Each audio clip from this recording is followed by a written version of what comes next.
Tunawiwa kutunza mioyo yetu ili neno la Mwenyezi Mungu liweze kuzaa matunda. Katika Injili ya tarehe 24 mwezi Juni kadiri ya Mtakatifu Mathayo Mtume sura ya 13 aya ya 18 hadi ya 23, Yesu anafafanua ule mfano wa mpanzi.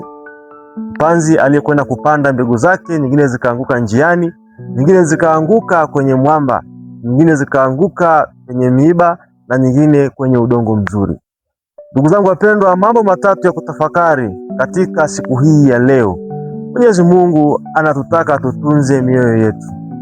Ndugu zangu, jambo la kwanza, unapolisikiliza neno la Mwenyezi Mungu, unapaswa kulisikiliza kwa nia ya kubadilika, sio kwa nia ya kupisha ibada iishe. Ndugu zangu wapendwa, pengine wapo baadhi yetu ambao tunakwenda na kuhudhuria kanisani kila wakati na tunarudi kama tulivyoingia kanisani.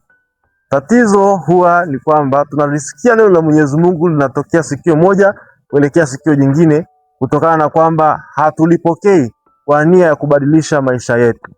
Yamkini tungekuwa tunalisikiliza neno kwa nia ya kutaka jambo fulani libadilike katika maisha yangu au maisha yako, tungeweza kuzaa matunda mengi sana ambayo Mwenyezi Mungu anayatarajia katika maisha yetu.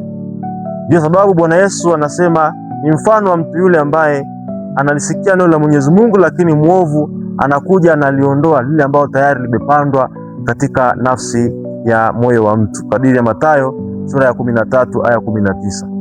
Lakini pia jambo la pili ambalo naomba tulitafakari siku hii ya leo ni kwamba moyo ambao hauna mizizi hauwezi ukashinda majaribu. Majaribu ya imani yako mengi sana ndugu zangu. Leo pia tunamuomba Mwenyezi Mungu tuweze kusimika mizizi katika mioyo yetu ili neno la Mwenyezi Mungu liweze kustawi na kuzaa matunda na kustahimili majaribu ambayo yanakuja kutoka pande zote za maisha yetu. Maandiko haya matakatifu ya Injili ya Mathayo sura ya 13 aya 21, Bwana Yesu anasema dhiki au udhia unapokuja kwa sababu ya neno kutokuwa na mizizi katika maisha yetu, basi mtu anaweza akajikwaa akajikuta amerudi katika dhambi. Sasa ndugu zangu, imani ya kweli inapaswa kuonekana nyakati zote.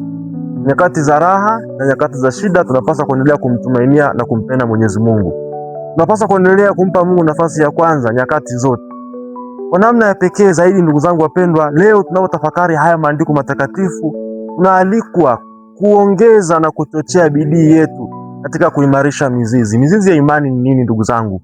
Ni sala, maisha ya sala, kuongea na Mungu kila siku na kila dakika na kila sekunde. Kama vile moyo wako unavyogonga, ndivyo na maisha ya sala yanavyopaswa kuwa kwa Mkristo yoyote au binadamu yoyote. Lakini pia maisha ya sakramenti, hasa sakramenti ya kitubio na sakramenti ya Ekaristi Takatifu, na kuishi yale maagano ya maisha na hali za maisha ambazo tumezichukua. Lakini pia jambo la tatu ambalo leo naomba tulitafakari katika maisha yetu ni kwamba tunapaswa kukazana kupata mioyo safi, kuwa na mioyo safi. Moyo safi ndio udongo huo mzuri ambao Bwana Yesu anauzungumzia katika hiyo Injili. Moyo safi tunaupata kwanza kabisa kwa kuhakikisha kwamba kila wakati tunawaza mema, tunawaza kutendeana mema, tunawaza kutimiza wajibu wetu kwa Mungu na kwa watu wanaotuzunguka. Moyo safi unadai kila wakati kunyenyekeza kwa Mwenyezi Mungu, hasa pale ambapo tunakuwa tumemtenda dhambi. Maana ya kwamba tunapaswa kufanya toba, kuacha njia ya dhambi na kumrudia Mungu. Tunapaswa kukimbilia sakramenti ya kitubio kila wakati ili kujipatanisha na Mungu na kuhakikisha kwamba mioyo yetu inabaki ni safi daima. Lakini pia moyo safi unaendelea kuongezeka kumpokea Yesu Ekaristi.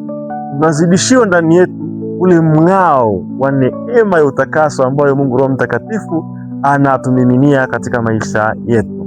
Katika mambo hayo matatu ndugu zangu wapendwa, tutakuwa watunzaji wazuri wa bustani ambayo Mungu ameiandaa ya maisha yetu, ambayo ndiko Mwenyezi anasia mbegu za ufalme wa mbinguni. Tafadhali usiache kulike, kushare na kusubscribe katika Habari Njema channel ili uendelee kupata habari mpya zinazokuja siku za usoni.